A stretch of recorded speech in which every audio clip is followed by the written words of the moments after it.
Yo guys, here Shivani की mummy two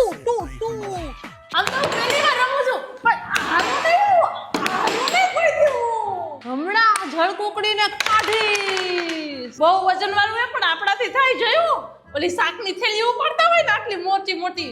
વજન વાળી એટલે બધું થઈ જાય આપણાથી અમારા ગામમાં ભૂંડ કરી છે તમે ખેતરમાં તેમાં હું દોડતી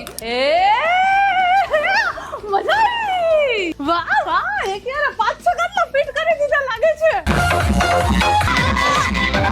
મમ્મી અહીંયા પહોંચી ગઈ હમણાં કઈ ગોટાળો કરશે એ મમ્મી તું અહીંયા શું કરસ મારી દીકરી અહીંયા કોન્ટેન્ટ વાળી વાળું ક્રિએટર હોય ને ઈ છે હવે તું મૂંગી ને અહીંયા બેસ જા દાળ ઢોકળી ખાવા એ ફૂલ નાવાની મજા આવશે એ મમ્મી આમ આપણે નથી પડવું તને ઠંડી લાગશે હાલ આમ એ સાડી પહેરીને નો પડવાનું હોય હાલ ને હવે તું મારો હાથ મૂકતે મને જવા દે અહીંયાથી તો જો પાવાગઢનો ડુંગર દેખે દર્શન થઈ જાય હા તું કર લે માતાજીના દર્શન કર લે પછી આવ જલ્દી બારે આવ માંદી પડીશ મજા આવી પણ